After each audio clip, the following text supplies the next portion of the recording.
চট্টগ্রামের ফটিকছড়ি উপজেলা পল্লী বিদ্যুতের লোডশেডিং এবং বেলকিবাজি অসহনীয় পর্যায়ে পৌঁছায়। এক ফালদি তীব্র দাবদাহ আর এক ফালদি ইচ্ছে মতো লোডশেডিং, এই দুই মিলি জনজীবন অতিষ্ঠ গিয়ে।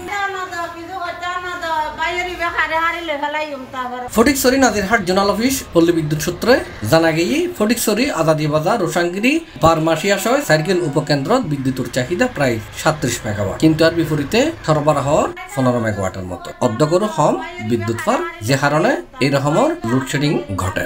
সব জায়গায় যতটুকু উৎপাদন হয় এটা আমরা নীতিমালা মানে বন্টন করি। একটু কষ্ট করতে আর কি, সারা বছর তো আল্লাহ আমাদের ভালোই পাইছি, কয়েকটা দিন ধৈর্য ধরে ইনশাল্লাহ ঠিক হয়ে যাবে। আমাদের আওতায় 3টে উপজেলা আছে, আমরা এবারে চেষ্টা করি সমবন্টন করার জন্য, সমাধান করার জন্য আমরা সবসময় চেষ্টা। আপনি সুনির্দিষ্ট তথ্য তাহলে কি যা খেতে আসে আপনাকে আমি দেখাবো। এটা মানুষ যখন কষ্টে থাকে তখন একটু এটা মনে হতে পারে, আমরা কেন করবো ভাই, সবাই তো আমার সাথে সমান, নাজিরহাট যেমন তুমিও তেমন আজাদি তেমন, কেন করবো। নির্দিষ্ট সময় ঘোষণাপূর্বক লোডশেডিং এর হতাতা আলিয়ে ফটিকছড়ি কিয়ান মানা নোয়ার বলে অভিযোগ করছে এলাহাবাসী। বিদ্যুৎ 10-15 মিনিট না থাকে, যে বাথরুমত পানি নাই, পায়খানা প্রস্রাব করি না পারে, গোসল করি না পারে, আর বিদ্যুৎ তো মোটে নাইও, কুয়াশা হলে এরা বেকুনে যে কষ্ট না কি করে। 80 পর্যন্ত ফ্যান ট্যান ক্লিয়ার বন্ধ, আধা ঘন্টা না থাকার কারণ আইলি, আর কুয়াশার গরমে অসম্ভব গরম হয়। 80 পর্যন্ত কোনো বিদ্যুৎ নাই, আর 80 যে বাচ্চারা সুস্থ করি পেলানি, এখন কিছু দিয়ে আর সব অসুস্থ হয়ে গিয়ে। বিদ্যুৎ নাই, পানির ব্যবস্থা নাই, বাথরুম গোসলখানা কিছু মানে কি পরিষ্কার নাই, এরা পানি নাই, বেকুন অস্থির গিয়ে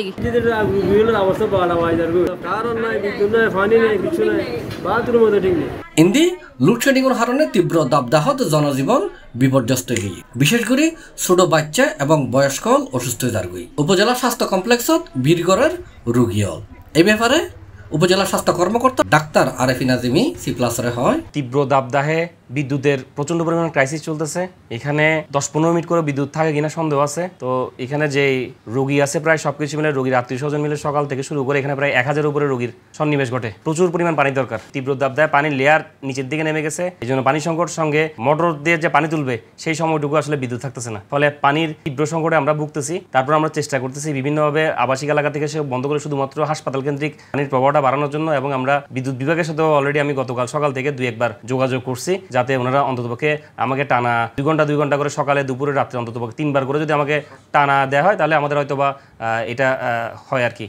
আর এছাড়া এখানে কিন্তু আমাদের শ্বাসকষ্ট রোগী থেকে অনেক ধরনের রোগী আছে, সেগুলোও দেখা যায় নেবুলাইজ করতে হয় এই ইলেকট্রিকের সাহায্যে, বিদ্যুতের সাহায্যে। তো আমরা আসলে বিদ্যুতের একটা ভয়াবহ ক্রাইসিসে ভুগতেছি, সেই কারণে এই পানির সমস্যা। তো আমরা এই ব্যাপারে চেষ্টা করতেছি, এটা ম্যানেজমেন্ট ওনাদের সাথে আলাপ করছি, এবং এখানের যে জনপ্রতিনিধিরা আছে ইনশাল্লাহ আমরা ওনাদের সাথে একটু যোগাযোগ করব, এই ধরনের কোনোভাবে কোনো সমাধান করা যায় কিনা। ফটিকছড়ির জনজীবনের যে ভয়াবহ লোডশেডিং এর প্রভাব সর্বব্যাপী। শিক্ষার্থী হলে গরিব নফারের পড়ালেখা, ব্যবসা বাণিজ্য অচলের পথে, সব মিলিয়ে মানুষের মননে যে এই লোডশেডিং এর কারণে খুব বিরাজ করার খুব বেশি।